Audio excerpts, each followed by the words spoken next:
wibuke kwezi umunsi w'isabato, iminsi 6 ujya ukora aba ariyo ukoramo imirimo yawe yose, ariko uwa karindwi ni isabato y'Uwiteka Imana yawe, ntukagire umurimo wose uwukoraho. Umucyo w'isabato tubahaye ikaze. Muvandimwe muri Kristo Yesu, twongeye guhura kuri uyu murongo w'umucyo w'isabato.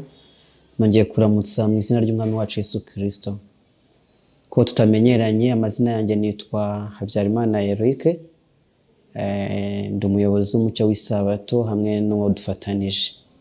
Nejejwe no kongera kwibona kuri iyi kamera haciyeho igihe. Tumaze iminsi mu bikorwa by'ivugabutumwa mu gihugu cy'u Burundi, nkaba nacyo kinzanye kugira ngo mbaganirize uko iryo vugabutumwa ryagenze. Ariko mbere na mbere reka mbanze ndamutsa abantu b'Imana bo tubana hano ku mucyo w'isabato twari duherukanye. Imana ibahire cyane mu byo murimo mukora, naho muhereye ahariho hose. Ndasuhuza abarundi twari turi kumwe tumaranye iminsi, babwira yuko nashyitse mu rugo amahoro. Mwene data dufatanije umucyo w'isabato Eliezer nawe twari turi kumwe, nawe ndamuramukije. Namwe mwese rero tutaherukanaga, abo tubana mu Rwanda nabo tutaherukanaga kuri uyu murongo, tutagira n'amahirwe yo guhura, mwese ndabaramukije. Imana iduhana umugisha. Nzanywe rero no kugira ngo mbabwire gato raporo ngufiya y'ivugabutumwa ryo mu Burundi, aho tumaze amezi 2, ukwezi kwa 7 kose ndetse n'ukwezi kwa 8 turi mu bikorwa by'ivugabutumwa. Mbere yuko ninjira muri icyo gikorwa nyirizina, nkuko ari umuco wacu kwiragiza Imana, reka mbanze nce bugufi dusenge. Data, ndagushimye kubw'imbabazi zawe nyinshi n'urukundo rwawe ruhebuje, twakomeje kubana natwe kugeza ubu. Izina ryawe rihabwa icyubahiro. Gushimiye ko umpaye andi mahirwe yo kuganira n'abana bawe kuri uyu murongo w'umucyo w'isabato. Gushimiye ibyo wakoze bishize, uburyo wabanye natwe, tukaba tuje kurata ineza yawe n'imbabazi zawe watugiriye mu rugendo rwose wakomeje kugendana natwe. Uhimbazwe. Nuko rero haba jye ugiye kuvuga uhire amagambo mvuga, haba uwumva nawe ugire umutima umutera gukunda umurimo wawe. Niko nsenze nsaba mu izina ry'Umwami wa Yesu Kristo, amen. Nari mvuze ko tugiye kuganira kuri raporo ngufiya y'ivugabutumwa, ariko mbere yuko mvuga kuri raporo, reka mbanze nongere gushima Imana cyane kubw'imbabazi zayo zatumye duha gukora mu ruzabibu rwayo. Ni iby'agaciro gakomeye cyane kuba nta kindi kiduhuje njye nawe uretse kuvuga kugira neza kw'Imana, kandi Imana yadukoresheje imirimo yayo ikomeye mu ruzabibu rwayo. Nkuko nabivuze ubushize, nabivuze ndi mu Burundi. Ukwezi gushize kwa 8 kwari ukwezi tuzirikana ko tumaze umwaka wose turi mu murimo w'ivugabutumwa, uyu murimo twise umucyo w'isabato. Ku itariki 15 z'ukwezi kwa 8 nyine twujuje umwaka w'umurimo. Soko aribwo twawutangiye, ariko niyo tariki dufata yifatizo yo kujya ahagaragara ngo tuvuge yuko turi muri uyu murimo twise umucyo w'isabato. Reka mbanze nsome isomo rimwe ryo mu byanditswe byera. Ndasoma ubutumwa, urwandiko rwa mbere Pawulo yandikiye Timoteyo, igice cya mbere umurongo wa 12. Pawulo abwira Timoteyo ati: ndashimira Kristo Yesu umwami wacu wambashishije yuko yatekereje ko ndi uwo kwizerwa akangabira umurimo we. Natwe abagize umucyo w'isabato, haba jyewe Eric turi kuvugana, haba mwene data Eliezer, turashimira Kristo Yesu umwami wacu watubashishije kuba muri uyu murimo, yuko yatekereje ko turi abo kwizerwa akatugabira umurimo we. Imana yacu ihabwa icyubahiro. Ese byatangiye gute kugira ngo uno mushinga tuwutangire? Ndumva ariho nshaka guhera muri aka kanya mu gushima Imana. Nafashe umwanya wo gushima Imana icyo gihe, ariko n'ubu reka nongere mbikore kandi mbasangize gato ku mateka yo gutangira uno murimo twise umucyo w'isabato. Ndabyibuka hari mu kwezi kwa 11 ku mwaka wa 2021, nibwo numvise ibiganiro nza kumugera ku YouTube channel imwe yitwa Iron TV. Hari ikiganiro umunyamakuru w'iyi channel yari ari gukorana n'umupasitoro witwa Peter Musisi. Ni pasitoro uzwi mu Rwanda mu bapasitoro ba Protestani. icyo kiganiro yagihaye umutwe ukangura intekerezo zanjye, yari yakise impaka zari ziri hagati y'icyumweru n'isabato zirakemutse, inyamaswa n'indi. Numvise ngize amatsiko akomeye kwibaza icyo Peter Musisi, nari nsanzwe nzi nk'umugabo ukunda kuvuga ibya politike nubwo abivanga n'iby'iyobokamana, yavuze ku ngingo y'uburyo ikibazo cyari kiri hagati, impaka ziri hagati y'icyumweru n'isabato zikemutse. Ndabyuka hari ku isabato mvuye gusenga ku rusengero, mfata umwanya numva icyo kiganiro, ariko cyari ikiganiro kivuga ibintu bikomeye kandi ibintu biharabika isabato ya Bibiliya ndetse bigarabika abayibwiriza cyane. Cyakoze ku ntekerezo zanjye, maze mfata telefone yanjye, nari namaze kubona adresse kuri iyi platform Iron TV, nandikira umunyamakuru wa Iron TV mubaza niba umurongo w'ikinyamakuru cye wubahiriza ihame ry'umwuga w'itangazamakuru rivuga ko igihe ikinyamakuru cyavuze inkuru zitari zo, kuri wowe uba wemerewe guhabwa mikoro n'icyo kinyamakuru ukabasha kugira icyo uvuga ku byakuvuzweho. Nuko umunyamakuru arabinyemerera, ambwira yuko nawe akurikiza uwo murongo. Maze ndamubwira hari ibiganiro byanyuzeho, hari ikiganiro cy'umwihariko cyaciye kuri Iron TV mwakoranye na Peter Musisi, Pastor Peter Musisi, cyavugaga iby'isabato, amakuru yakivuzwemo ni ibinyoma, araharabika. None unkundire uzampuze na Peter Musisi kugira ngo tuganire kuri izo ngingo.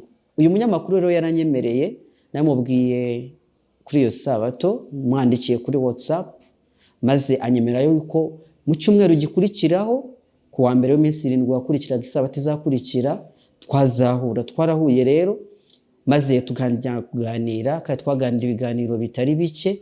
Niba mbyibuka neza twaganira ibiganiro bigera ku 9. Ibi biganiro byari ibiganiro bishyushye, ibiganiro by'impaka, ku buryo byatumye mpura n'abantu benshi, abantu batandukanye bakanganirira. Abansanze bamwe baravugaga bati, wa mwana w'umuhungu we, mbese ibintu biki byaguteye, urashaka kuba icyamamare, urashaka kuba umusitari? Nuko bamwe babibonye nk'inzira mpisemo yo kuba umusitari kuri social media, ariko icyo ngicyo ntabwo ari ukuri. Ndabyibuka yuko icyo gihe nari ndi no mu bihe bidasanzwe, tuvuye muri guma mu rugo yari ikakaye cyane. Ndabyibuka icyo gihe bamaze no kunyiba, nta mwenda wo kwambara mfite. Abazitegereza video twakoranye iri gihe nari nambaye ikote ricitse ku rutugu, nubwo ahari abantu batabyitayeho. Ntabwo cyari igihe rero cyo kwifuza ubusitari, kuko ntabwo byari kuba bisa neza. Abantu babyibeshye, abandi bati, wa mwana wese kuki utumva ibyo umusaza akubwira, kuki uri imbata y'idini? Ku bafana ba Pastor Peter Musisi nuko babibonaga, barancyashye cyane, bambwira ko nkwiriye gutega amatwi, ari amahirwe ngize yo kumva uko kuri. Abandi nabo bati, kuki wicana n'abakobanyi? Abo ni bene bacu twizera kimwe, bati ijambo ry'Imana Zaburi ya mbere tuza kwicana n'abakobanyi. Rero n'abakobanyi bakoba ijambo ry'Imana, bakoba ukuri kw'ijambo ry'Imana, ntukicarane nabo. Nyamara njye nkumva hari ikinsunika, kandi nkabona Imana iri gukora ibitangaza, nkabona ijambo ry'Imana riri gusobanukira abantu b'Imana. Bamwe bakanampamagara bavuga bati, nyamara turumva dushaka kumenya byinshi biruseho. Ibyo bikankomeza cyane, ariko ntabwo nahuye n'abanci intege gusa, ahubwo hariho n'abandi banteraga umwete no kumva bashaka ko mu bujyanama bwo gukomeza umurimo, bakambwira bati, jya mbere, Imana iri kumwe nawe, ibintu uri gukora biri gufasha abantu, magambo uri kuvuga nayo kubaka abandi. Muri abo benshi rero twahuye bankomeje, tugahuzwa n'ibyo biganiro nagiranye na Peter Musisi. Harimo mwene data Eliezer Ndanyuzwe, uwo dufatanije uno mushinga wivuga butumwa twise umucyo w'isabato. Nawe byatangiye ari umwe mu bo tuganira ku biganiro. Ikiganiro cyatambutse tukaganira twibaza ibibazo uko byari bimeze, ambwira ibisobanuro twatanze, ibyari binyuze, isomo yatekereje hanyuma ryari kwiye kongerwamo, ndetse akifuza yuko ubutaha umuntu yazitwara gutya. Ntabwo ari we wenyine, hari n'abandi, ariko n'umwe muri bo. Abantu bamwe rero baje kumbwira icyifuzo, bambwira bati, mbese washyizeho urubuga abantu bashobora kuboneraho amakuru ahagije yerekeye isabato? kuko ibiganiro twari turi kumwe na Peter Musizi byo byari ibiganiro by'impaka cyane ku buryo umuntu ashobora gucanganyukirwa. Maze icyo gitekerezo ndaza mu byinshi twaganiriye na Eliezer icyo gihe ndabimuganiriza, ndavuga nti abantu barifuza yuko hazajyaho uburyo babona amakuru ahagije ku ngingo y'isabato, kuko bigaragara yuko isabato itigeze isobanukira abantu. Nuko Eliezer yakira icyo cyifuzo cyane ndetse agifata mu buryo burenze ubwo nabitekerezaga, maze twiyemeza kwiga ihame ry'isabato bundi bushyashya. Nibyo koko njye nagize amahirwe yo kurivukiramo, na Eliezer yavukiye mu itorero ry'Abadventiste bigisha isabato. Uko kuri twakumenye tukiri bato, ariko twafashe umwanya wo kongera kukwiga mu bundi buryo bushyashya. Twiyemeza kwiga ingingo y'isabato duhereye mu itangiriro. Twamaze amasaha menshi atari make ku munsi twiga, dusenga, ducukumbura muri kiriya gitabo, twibaza ibibazo. Tubikora amezi arenga 15, no kuvuga bisaga umwaka n'igice. Maze ibyo twigaga twandika bivamo igitabo kinini cyane. Twarakiberetse ubushize ndi kumwe na Eliezer agifite, twise umucyo w'isabato mu isi y'umwijima. Nuko byagiye bitangira. Maze rero nyuma y'ayo mezi yagera muri 15 twumva turanyuzwe. Bigeze mu kwezi ndabyibuka kwa gatanu ku mwaka 2023 twumvaga tunyuzwe, twumva umurimo twashatse kugeraho uhagije, tugiye gutangira process yo gutuma icyo gitabo kizagera ku bantu b'Imana kugira ngo batangire kugisoma. Nyamara ubwo twibwiraga yuko tugeze ku musozo w'umurimo, ahubwo byabaye nk'aho umurimo ari butangiye, kuko bigeze muri uko kwezi mu mpera zako mwene data Eliezer yagize igitekerezo avuga ati ese ko twize isabato mu buryo bw'amateka, tugahera mu itangiriro muri Edeni cya kitarabaho, tukaza tukageza ku mwaduko w'Abadventiste batangiye guhishurirwa ukuri kwa Bibiliya harimo n'isabato, mbese ab'iki gihe bimeze biti? Ko twagarukiye mu cya 860 ese byabaye mu cya 980 byari bimeze biti? Biri kubaho muri 2020 bimeze biti? Nuko twifuza kumenya uko isabato iri kwakirwa n'abantu b'Imana. Dushaka gukusanya ubuhamya bw'abantu b'Imana bakiriye umucyo w'isabato mu buryo budasanzwe. Ndabyibuka ari bumvise abantu bakiriye umucyo w'isabato muri Australia, tumva tugize amatsiko yo kumenya ibera mu Rwanda. Ahambere twumvise amakuru n'ibyabereye Rwamagana Gahengeri, niyo video ya mbere nashyize kuri urubuga umucyo w'isabato iturutse mu bantu. Ubuhamya bwa mbere natanze naho bwaturutse, tujya kubasura. Igihe nari ngiye kubasura muri uko kwezi kwa gatandatu kwakurikiyeho ku mwaka ushize 2023, bambwiye ibintu bikomeye, maze numva ngize ubushake bw'uko bari kubyivugira bo ubwabo, nkabaha mikoro bo ubwabo bakabyivugira bakabisobanura. Ariko ikibazo nta kamera nari najyanye ngo babyivugire. Nuko nzambwira Eliezer navuga nti ibintu bambwiye ni bitangaza, ariko ntabwo nzabasha kubisubiramo nkuko babisubiyemo. Icyo gihe cyifuzo cyazamutse muri twe yuko dushaka gushyiraho umurongo wa YouTube, platform ya YouTube channel izajya ikoresha ama video mu gutambutsa ibyigisho, gutambutsa ibiganiro mpaka, ndetse n'ubuhamya bw'abantu uko Imana yabagiyoboye ku kuri kwayo harimo n'umucyo w'isabato. Nuko dutangira umushinga gutyo. Muri uko kwa karindwi dutangira kubisengera, maze mu kwezi kwa 8 nyine maze kuvuga ku itariki ya 15 z'ukwezi kwa 8 platform umucyo w'isabato igeraho video ya mbere ivuga iby'uyu murimo, iby'uyu mushinga udasanzwe Imana yatwinjijemo. Kugera ibururi rero nabyo byatewe n'ibyo ngibyo, gukusanya ubuhamya bw'abantu, gukusanya amakuru. Birumvikana ko cya gitabo twibwiye ko turangije mu kwezi kwa gatanu ntabwo twari tukirangije, ahubwo twakomeje gushakashaka amakuru, maze twumva n'ibyabereye mu Burundi rero, ndetse mu buryo bw'umwihariko mu ntara ya Bururi Imatana, ku musozi wa Musagara, maze twumva naho tugomba kuzahagera. Imana yaraminshoboje ihangeza mu kwezi kwa 12 mu mwaka wa 2024, birumvikana nejo bundi.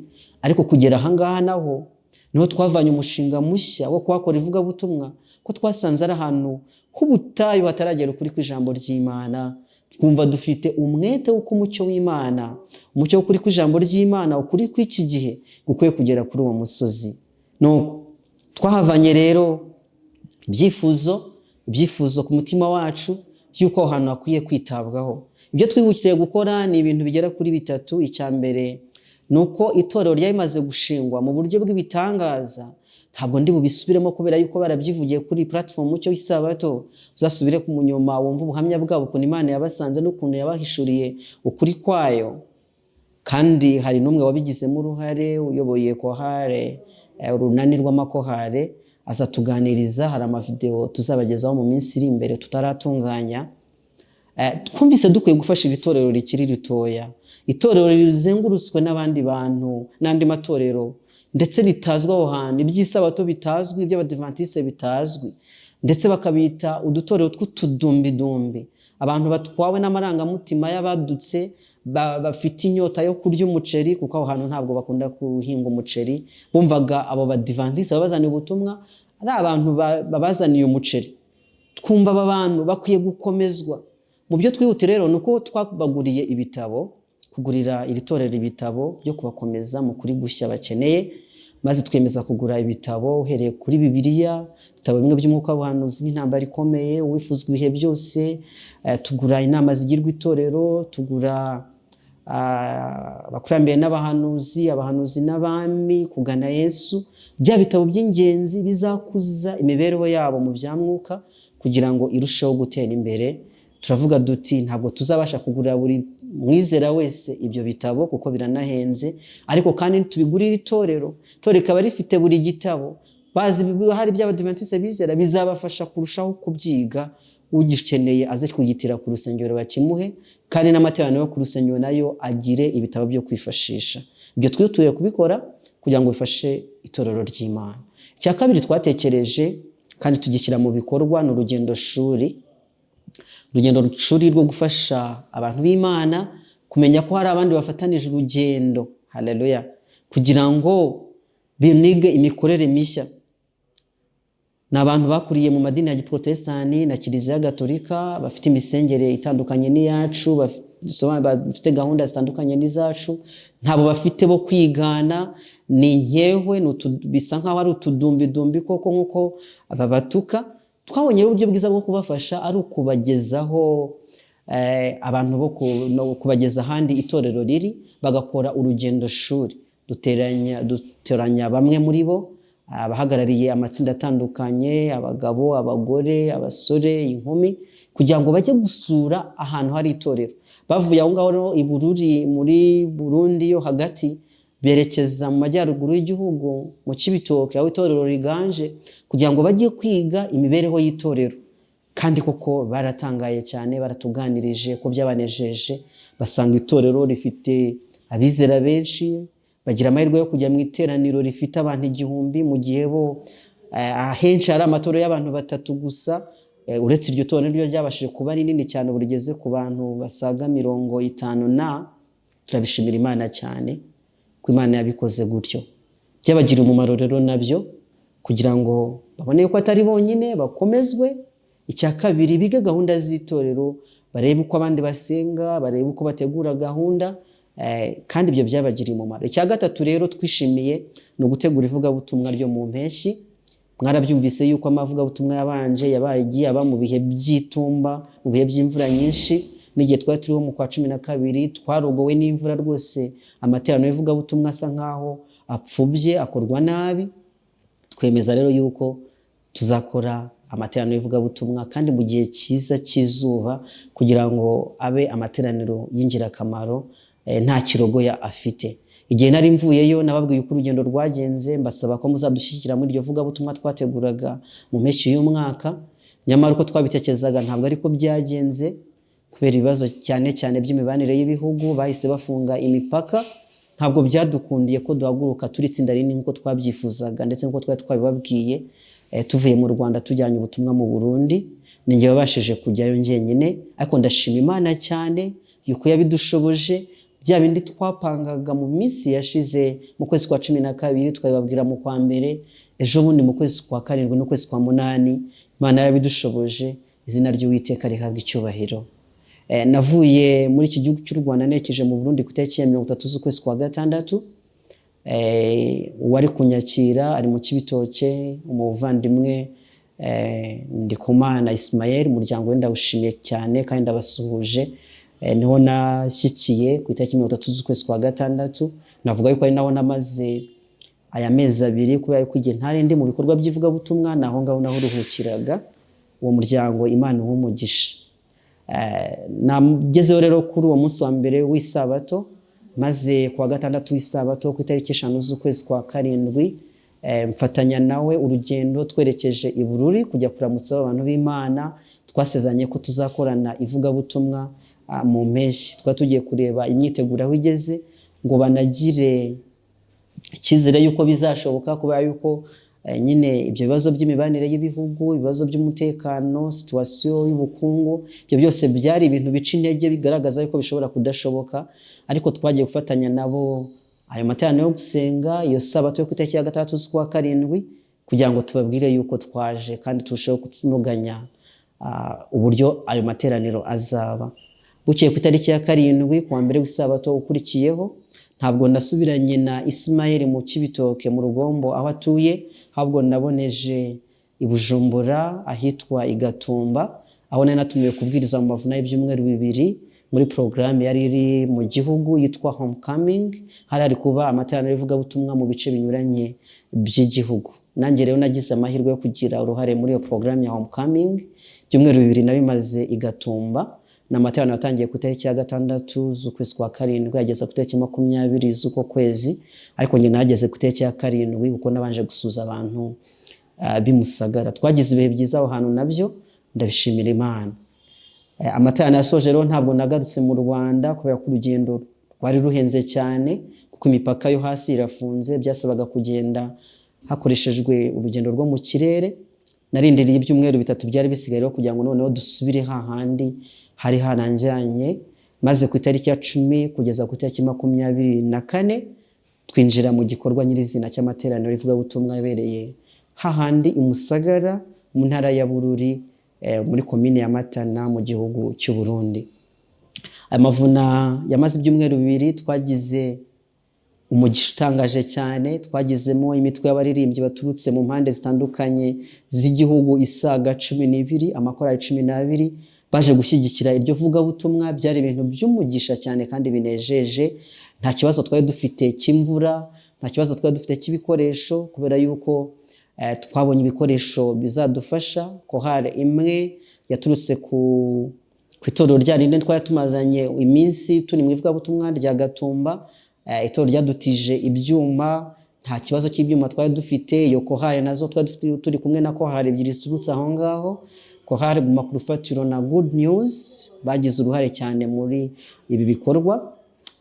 Byabaye byiza rero. Haguzwe ibitabo bitandukanye byo kwifashisha muri uwo murimo w'ivugabutumwa. Twaguze Bibiliya zitari nkeya zirenga 40. Twaguze ibitabo byo kugana Yesu cyangwa se gutumbera Yesu mu rurimi rw'ikirundi. Twaguze umunsi w'Imana n'uwuhe. Ibyo ni ibitabo byinshi twakoresheje kugira ngo hakorwe ivugabutumwa. Ese umunsi wacu w'ivugabutumwa wari uteye ute? Twabyukaga mu gitondo mbere ya 11 tujya habera amateraniro, maze guhera 11 kugeza 12 n'igice tukaba turi mu byigisho by'ubuhanuzi. Ubyigisho birangurura rwose. Ntabwo twikenze kuvuga ukuri nk'uko kuri mu ijambo ry'Imana. Imana yadufashije, ntabwo batwaye dufite. Imana yadukinguriye amarembo, ukuri kuravugwa, havugwa ibintu bikomeye, ariko kandi Imana yari turindiye umutekano. Imana ishimwe. Ubwo tugasoza mu 12 n'igice, twasoza tukajya abajya gutegura amafunguro ya mu gitondo ndetse n'amasuku, kandi tugafata n'iryo funguro kugeza 2:00. Tukaba tumaze gufata ifunguro rya mu gitondo, hanyuma 2:00 n'igice kugeza 7:00 ya makohari agera muri 12 agakwira imihana yose tugiye kubwiriza ubutumwa urugo ku rundi, bitwaje bimwe muri bya bitabo namaze kurondora hanyuma haruguru, kugira ngo abo basanga bakeneye igitabo, abo basanga bakeneye kurushaho kwiga mu buryo bwimbitse baze guhasiga impano y'igitabo. Byari ibintu byiza cyane. Maze 7:00 bavayo abantu b'Imana, twava mu ivugabutumwa kugera 9:00. Hakabaho igihe cy'ikiruhuko no gufata ifunguro ryo kumanywa. Ibyo nabyo bikamara icyo gihe guhera 9:00 za nimugoroba kugera 2:00 z'ijoro. Twabaga turi mu materaniro y'ivugabutumwa. Ni amateraniro adasanzwe, urumva yuko hari isaha ya saa 9, isaha ya saa 10, isaha ya saa 11, isaha ya saa 12, isaha ya saa 1 yose kugera saa 2. Byari ibihe byiza cyane. Hatambukaga rero ibyigisho byinshi, hari ikigisho cy'ubuzima, hakaba igitaramo cy'amakorali, mwumvise ko twari dufite amakorali arahagije, tukagira ikigisho cy'umuryango, tukagira ikigisho cy'ubutumwa bwiza, tukagira ikigisho gica kuri projecteur y'amahame y'itorero mu bitabo abantu benshi bazi nk'intangiriro nshya, new beginning. Abantu bakiga rwose kandi babishimye, ndetse twasoza twaba dufite igihe tutariye igihe ababwiriza, tugashyiraho agafilime katugeza kuri ya saha ya saa 2 ubuyobozi bw'igihugu bwaduhaye tutagomba kurenza. Byari ibihe byiza, abantu b'Imana babikunze, abashyitsi baza bagaragaza ko banyotewe n'ijambo ry'Imana, babaza ibibazo bakabisubiza. Byari iteraniro rishamaje, dushimira Imana. Nyuma y'ibyumweru 2 twabatije abantu 8. Abantu 8 ushobora kwibwira ko ari bake, ariko wabyibwira uri uwo mu Rwanda gusa. Ahari ntabwo batungurwa nuko umubare ari mutoya, kuko abantu ni benshi cyane ukurikije umuco wo muri ako gace twari tuberimo. Ni abantu bakunda ijambo ry'Imana, abantu batega amatwi, bakunda kwakira abashyitsi, ariko kandi badahutiraho. Babanza kubitekereza, bakabigeranjura, bakabisuzuma, bagakomeza kubaza ibibazo. Icyitegererezo dufite ni amateraniro yabanje. Rya torero dufite riri aho ngaho ntabwo ryabonetse kubera ko habaye amateraniro y'ivugabutumwa. Nibyo koko hari amateraniro y'ivugabutumwa yabaye, abatiza bamwe icyo gihe amaze kuba, ariko kandi umugabane munini babatijwe hanyuma.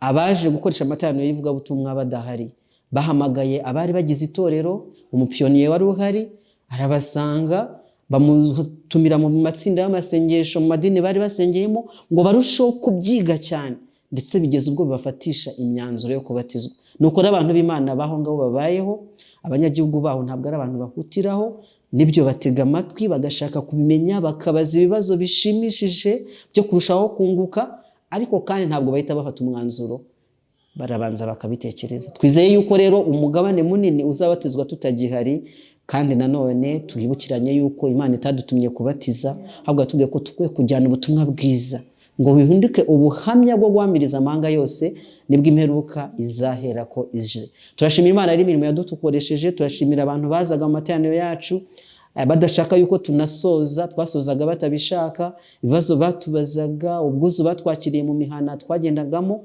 Ibyo byose byatubereye umugisha, Imana ishimwe cyane.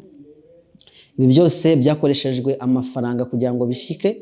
Ndagira kuvuga ko Imana yadukoreye ibitangaza cyane, ku buryo bije byasabye bije igera ku madolari 4,250. Amadolari 4,250 tuyashyize mu marundi yaba amafaranga menshi cyane. Reka ne kuyashyiramo kugira ngo adatera abantu ubwoba, kuko ni menshi cyane. Ivuno bwaryo ryatwaye amadolari 1,750, maze andi mafaranga agenda mu ngendo zisigaye. Nkanje ubwanjye kugira ngo mve hano ngereyo nongere ngaruke, ndetse n'amafaranga nagiye nkoresha muri circulation zo mu gihugu n'utundi nagendaga nkenera twibanze, muri ayo mezi 2 nahamaze, byatwaye amadolari agera muri 600 ndetse arengaho gatoya. Mwene data Eliezer waturutse kure, waturutse mu Bubiligi, aje kugira ngo dufatanye ivugabutumwa nk'umucyo w'isabato nyine, nawe byamutwaye ashika ku madolari 1,900. Byatumye rero yabije ihinduka 4,250. Umva, turashima Imana ko yabikoze. Rimwe na rimwe byaragoranye, ndabyibuka ko hari igihe cyageze abantu b'Imana baratugoboka, ibyo kurya byadushiranye bikomeye cyane. Mushiki wacu umwe uri muri Australia twohereza amafaranga, tumerewe nabi icyo gihe. Imana yakoze ibikomeye kandi ntacyo twayiburanye pe.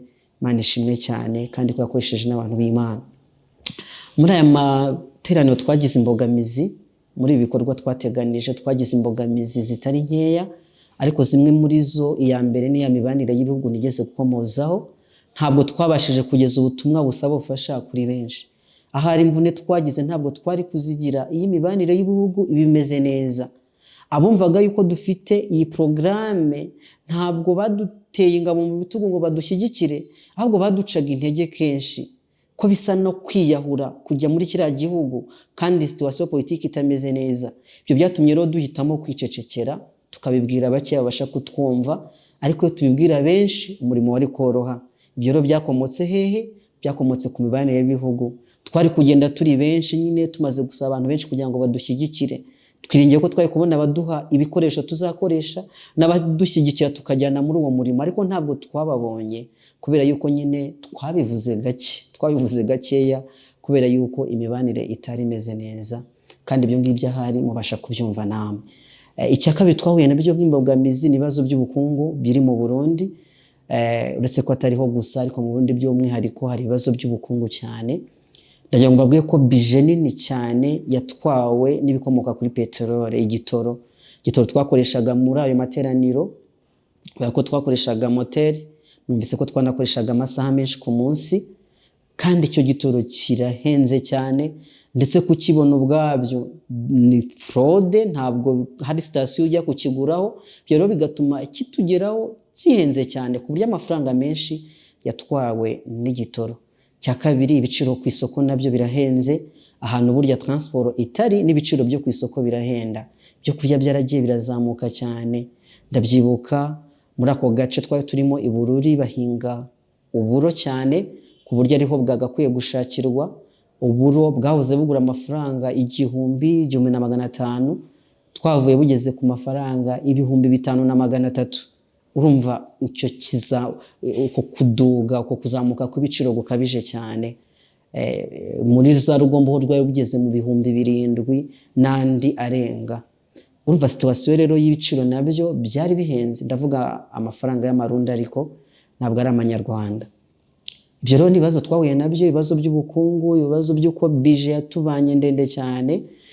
Icya kane gikomeye cyatugoye ni umuco w'abaho, umuco mwiza ariko kandi nawe tubereye imbogamizi mu buryo bumwe. Bafite umuco mwiza cyane wo gusangira ku buryo bisanzura, ntacyo twababuranye. Aho twagendaga muri iyo mihana bifuzaga ko dusangira, bakunda guhinga, haboneka ibiti by'amavoka, bakaduha avoka turi buze kurya, kwigaburo turi burye niba zeze. N'abantu bakunda gusangira. Natwe rero aho twari dukambitse abantu bifuzaga gusangira natwe, ku buryo uwo muco mwiza wo gusangira twongeyeho n'ubukene tumaze kuvuga bw'abanyagihugu, byatumye ibyo kurya bidushirana vuba, kuko twagaburiraga abantu benshi cyane ugereranije n'umubare twari dukeneye, ku buryo byo kurya twazamukanye tuvanye aho bibasha kuboneka, kuko ako gace nta nubwo bakunze hari ibiryo bihagije, ntabwo bihaboneka. Ibyinshi twabikomoye aho ngaho mu Cibitoke, hari ibyo kurya bahinga umuceri n'ibindi byose tubizamukana mu modoka turabizana kugira ngo tubizadutunge, byaradushiranye. Kandi ubwo kugira ngo tuzagere ku isoko ryo kuzana ibindi kugira ngo bizongere bidugereho, cya gitoro namwe murabyumva byaragoranye cyane. Izi rero ni zimwe mu mbogamizi twagize, hamwe n'utundi dutero shuma twa Satani. Satani ni umugome cyane, yibasira abantu b'Imana. Ibyo ngibyo byatubereye imbogamizi, ariko muri byose Imana yaturwaniye urugamba, yaturwaniye intambara. Turashima Imana cyane. Inshuti zanjye turashima, dufite impamvu zo gushima. Turashima Imana yabanye natwe. Cyambere Imana yaraturinze, iturindira umutekano. Abantu benshi bari bafite impungenge z'umutekano wacu, ariko Imana yaturindiye umutekano. Abanyagihugu b'u Burundi twabagireho umugisha, nta kibazo twagezeyo amahoro. Imana itugarura mu miryango yacu amahoro, yaba jewe ya mwene data Eliezer, tumeze neza, twagarutse amahoro. Turashima Imana. Turashima Imana yabanye natwe mu mbogamizi twagize maze kurondora, yuko tutagize icyo tuyiburana. Twagiye tubona ibisubizo by'ibibazo duhuye nabyo, ntabwo twigeze tubura igisubizo kibazo duhuye nacyo. Imana yaturwana intambara mu buryo budasanzwe. Cya kabiri, turashima buri wese wagize uruhare muri ibi byose maze kuvuga. Kwaba uko twatangiye umurimo mucyo w'isabato, twabonye benshi badushyigikira mu bujyanama, mu bufasha, mu kudusengera, mu kuduhugura, mu kuduha ibiganiro kuri platform mucyo w'isabato. Benshi cyane bagize uruhare muri uyu murimo. Ariko mu buryo bw'umwihariko reka nshimire cyane abagize uruhare mu gikorwa kivuga butumwa tuvuyemo mu Burundi. turashimira ubuyobozi bw'itorero ryo mu Burundi, ntabwo bigeze batubangamira, twabashyira ijambo ry'Imana bararyakira, uhereye ku muyobozi w'itorero muri icyo gihugu Pastor Enoch yanatwakiriye mu biro bye, turamushimira cyane, kugeza ku bayobozi bo hasi bo mu itorero nta kibazo twagize. Ibibazo by'ingendo nako bigendanye na gahunda z'itorero by'inzandiko baratworohereje mu buryo budasanzwe, tubashyira ijambo ry'Imana. Turashimira abaririmbyi bafite umuco mwiza, umuco wo gukunda kubwiriza, baritanze cyane. Murumva ayo matike, nibyo koko ibyo kurya nibyari ibyacu, maze kubivuga yuko umucyo w'isabato ni wo wagomba kugaburira abantu b'Imana, ariko kandi abo bantu baturukaga za Rumonge, abantu baturutse za Cibitoke, abantu baturutse Bujumbura, abo bose baje mu ivugabutumwa, byabasabye imbaraga nyinshi. Turabashima rero, baraje bifatanya natwe, hari abamaze ibyumweru 2 byose, hari abazaga bakamara icyumweru kimwe, abo bose turabashimira. Umuhati wanyu ntabwo ari ubusa ku mwami. Hari ababwiriza baje baradufasha, mwumvise ko twigaga ibyigisho byinshi, ibyigisho by'ubuzima twari dufite umubwiriza wabyo, ibyigisho by'imiryango twari dufite umubwiriza wabyo, abo nabo Imana ibaha umugisha. Turashima by'umwihariko itorero rya Gatumba ryari ryadutije ibikoresho, badutije ibikoresho byo kurangurura, iyo ahari tutababona bije yari kwikuba inshuro nyinshi, kubikodesha byari kuduhenda cyane. Turashimira itorero rimwe ryo mu Cibitoke rya Kagazi, naryo ryadufashije kubona Lancevoi dukoresha, ridufasha kubona projecteur twaprojetagaho ibyigisho. Ibyo byose byatugiriye umumaro, Imana ibaha umugisha. Turashimira abanyagihugu y'Umusagara, nibo ubutumwa buzabageraho, batugiriye neza, batwakiranye ubwuzu, baratugaburiye baduha avoka zabo, baraducumbikiye. Ndagira ngo mbabwire igitangaza gikomeye, ahantu nge nararaga n'ababwiriza bamwe twari turi kumwe, ntabwo ari mu rugo rw'Abadiventiste, bari Abapantekote. Urumva ukuntu ari abantu b'Imana, abantu bakunda abantu b'Imana, bakunda kwakira abashyitsi. Twabagiriyeho umugisha, twoza amazi yabo, twababyutsaga nijoro bakadukingurira, tukagenda mu gicuku tukababyutsa bakemera, bakugurura amazu yabo. Ibyo byose ni neza batugiriye, Imana ibaha umugisha. Kandi turashimira abizera b'itorero rya Musagara, nabo bagize umumaro ukomeye cyane. Dufatanya ivugabutumwa, twasanze baradutahirije inkwi zo gucana, badushakiraho kuryama, tumva twari turi abantu benshi cyane, ayo makorari ni menshi n'abandi. Hari ubuyobozi bw'igihugu nacyo bwaradufashije, hari ubuyobozi bw'ishuri aho twakoreye amateraniro, baradufashije badutiza ibyumba ducumbikamo, turyamamo, baradufashije baduha intebe zo kwicaraho. Twabonye ubufasha bwabo kandi turabashima. Turashima abantu b'Imana badushyigikiye, abantu b'Imana badusengeye, bakampamagara kenshi bambaza uko meze, bakambwira bati turabasabira. Bakomeje imitima yacu cyane muri ibyo bihe, bumva bafite igishyika cyacu. Burya abo bantu ni ab'ingenzi cyane, twumvaga turi kumwe namwe. Imana ibaha umugisha cyane. Turashimira batanze ubutunzi bwabo. Iyo bitaba mwebwe ngo mukore mu mifuka yanyu mwitange, ndababwiza ukuri yuko umurimo wari kuturemerera cyane kuruta uko waturemereye. Nshuti zanjye, Imana yabakoresheje iby'ubutwari. Maze kubwira umumama umwe watugobotse cyane muri ibyo bihe, yatweje amafaranga atubwira ko ari ibitabo, ariko ntabwo twayaguze ibitabo, twayaguze ibyo kurya kuko twari tumerewe nabi. Ariko ntabwo yapfuye ubusa. Nibwira yuko nawe bitamubangamiye uko byagenze, kuko ibitabo twarabibonye bihagije rwose. Imana ibaha umugisha rero, warambuye iminwe, akarambura intoki, akadufasha. Ni ukuri tumusabiye umugisha utagabanije.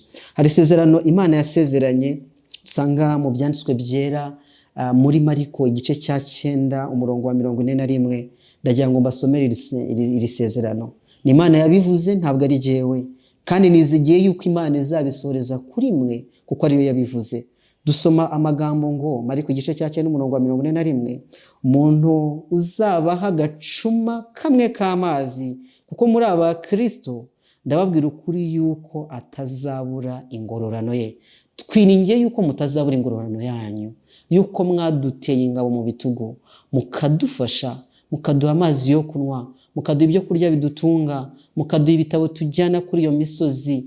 Twarorohewe kubera mwebwe, kandi nzi yuko n'abandi bari kwiyongeraho, nuko twagize ipfunwe ryo kubivuga cyane kubera bya bibazo narondoye. nsoza hari icyo mbasaba. Ndabasaba ngo mukomeze kubana natwe, mukomeze kudushyigikira nkuko twabivuze ndi kumwe na Eliezer mu Burundi. Twarabibabwiye muri video ibanza twabagejejeho ubushize. Ntabwo tuzahagarika uyu murimo, ukomeje kuturyohera, ukomeje kutunezeza kuko tubona abantu b'Imana bamenya ukuri, kuko tubona ahari umwijima umucyo ugerayo. Nuko mukomeze kubana natwe, mukomeze kudushyigikira, mukomeze kutwungura inama, mukomeze kuduhugura mu byo tudakora neza no kuduha ubujyanama mu buryo bukwiriye. Mukomeze kudusengera kandi kiruta mukomeze gushyigikira umurimo w'Umwami turi gukora, haba mu mafaranga yanyu, haba muri bya bitekerezo n'ubundi buryo. Hari mushobora kuduha ibikoresho, ntabwo dufite ibikoresho byiza, mujya mubona ko video zimwe zidasa neza. Niyi ngiyi irasa neza ariko ibikoresho nakoresheje ntabwo ari ibyanjye, nibitirano. Hari ushobora kuduha ibikoresho, tuzanezezwa nuko umurimo uzarushaho kujya mbere ukarushaho kuba mwiza cyane. Icya kabiri ndetse cya gatatu, musangize abantu ubutumwa bwacu, mubagezeho buno butumwa. Ntabwo ibingibi dukora tubyikorera, cyane cyane izi video dutegura zo kumenyekanisha ukuri kw'iki gihe, turifuza ko bigera ku bantu. Erega ushobora kutabwiriza, ushobora kutabikora gutyo, ariko wasangije icyigisho ukaba wakoze ibintu bikomeye. Ntabwo nakunze gusanga mukore subscribe, ariko kandi kuyikora ni uburyo bwiza bwo gufatanya natwe kubwiriza ubutumwa. Buryo wakanze subscribe, ugakora share, ugakora like. Abakoresha Icyongereza nibyo ndi kuvuga, abandi ni s'abonner, abandi ni ukubikunda no kubisangiza abandi. Ibyo bintu bituma bigera kuri benshi. Buryo ukanze like bivuze yuko usabye Google, YouTube kugira ngo ize kurekomanda iyo video no ku bandi ahari utanazi wowe. Ubwo rero turasaba ngo mufatanye natwe kugira ngo no murimo urushaho kwaguka no kurushaho kujya kure. Reka nsoreze magambo twari turi kuganira ku magambo ari mu gitabo kimwe cyitwa Inama zigirwa itorero. Ndaza gusoma nkoresheje igitabo kibanza cya kindi cya kera cy'umuhondo, umugabane ubanza wacyo, umugabane wa mbere, volume ya mbere. Baranditse ku ipaji 81 ngo ntabwo umurimo w'Imana ubasha kurangira muri iyi si abagabo n'abagore bakristo mu itorero ryacu batarisubizamo intege ngo bakorane umwete bashyize hamwe n'abagabura n'abakozi bo mu itorero. Amagambo avuga ngo mujye mu bihugu byose mwigisha abaremwe bose ubutumwa bwiza, nkuko aboneka muri Mariko igice cya 16:15. Arabwirwa umuyoboke wa Kristo wese. Abategetse gukora ibihwanye n'imibereho ya Kristo bategetswe gukorera guhesha bagenzi babo agakiza. Wa mutima yari afite wo kwifuza gukiza abazimiriye ukwiye kugaragara muri bo. Bose ntabwo bashobora gukora kimwe, ariko hariho ahantu n'umurimo wo gukorwa na bose. Abasukiye ku migisha y'Imana bose bakwiye kwemera gukora umurimo muri iki gihe. Impano yabo yose ikwiriye gukoresherezwa gukuza amajyambere y'ubwami bw'Imana. Amena.